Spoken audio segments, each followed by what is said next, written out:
Hello everyone, this is Sindhu David, your English teacher. Welcome you to the English online class.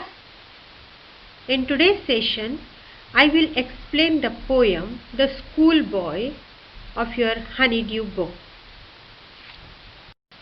Let us first learn about the poet.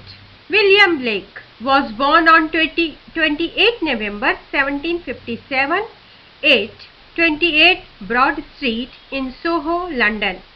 The Bible was an early and profound influence on Blake and remained a source of inspiration throughout his life. William Blake was a 19th century writer and artist who is regarded as a seminal figure of the Romantic age. His writings have influenced countless writers and artists through the ages.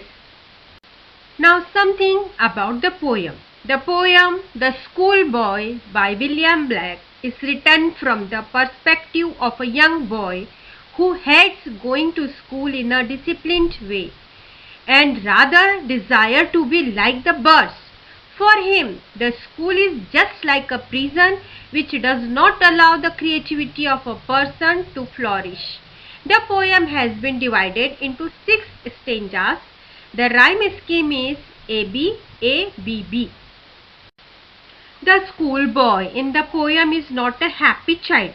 What makes him unhappy? Why does he compare himself to a bird that lives in a cage or a plant that withers when it should blossom? Now I will read and explain the poem line by line.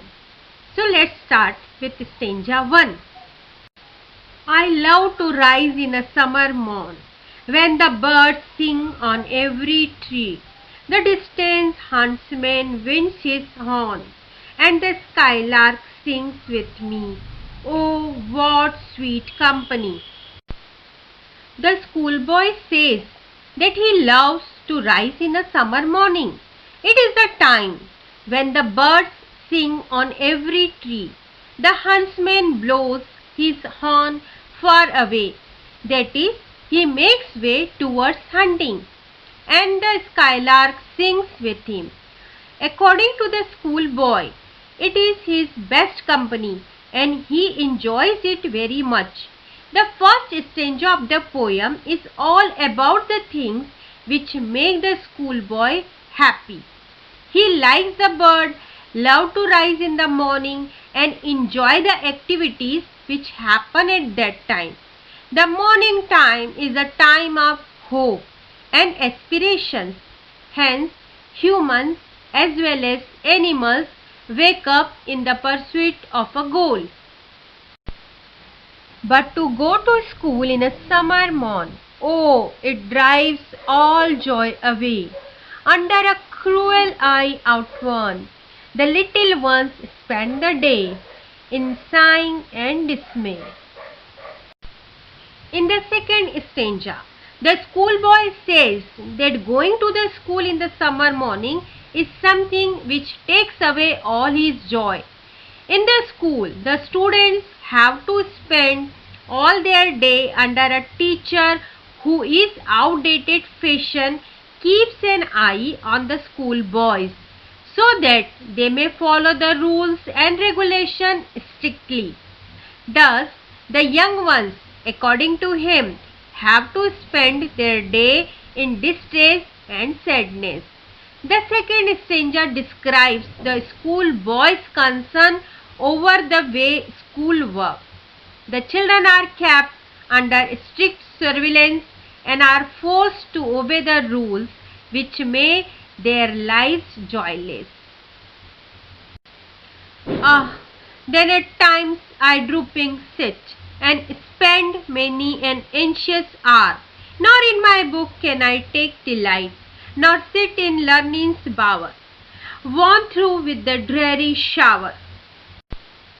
Here the schoolboy describes how he spends his day at the school. According to him, he often sits and spends a lot of time in boredom. He does not find any joy or happiness in books. Learners bower means a place where someone comes to learn. It can be school or any other institution where people gather to acquire knowledge. Dreary shower means heavy rain which is disastrous. However, when we try to relate dreary shower to the learner's bower, it means that the school's education system has been damaged or is defective.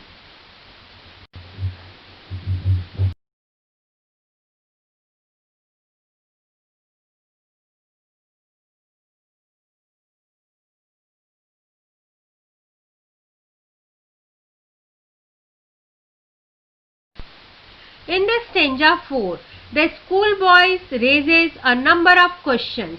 First he asks, how can the bird that is born for joy sit in a cage and sing? Here he compares himself to a caged bird, and like the caged bird which is born to remain free, he too loses joy in the school which is a cage for him. Next he asks, how can a child when fears annoy but droop his tender wing and forget his youthful spring? Here he says that a child who is scared by the teachers and parents cannot forget the joy of freedom. Thus, he remains joyless and longs for the freedom. O father and mother, if buds are nipped and blossoms blown away, and if the tender plants are stripped of their joy in the springing day, by sorrow and care's dismay. In this stanza, he is in conversation with his parents. He says that if like a flower's bud, the child's freedom is snatched away, and its flower, that is joy, blown away, and if newly grown twigs, means newly acquired joy by the child, are removed at the time of spring. Here, spring refers to the time when the child has started growing up. He, like the flower plant, will be left in sorrow and dismay. How shall the summer arise in joy, or the summer fruits appear? This stanza continues from the previous stanza. According to the poet, how summer can be joyful when the buds of flowers are cut, the flower threw away, and the twigs removed away. The fruit of summer would never appear. Thus, how the plants would be able to get the fruit which has been destroyed? The schoolboy compares the children to the spring plants which have been destroyed. According to him, like the flowers, the children too need freedom for efficient growth. If their freedom is snatched away and their joy buds are cut off because of schools, they will never be able to get properly educated and hence serve the society.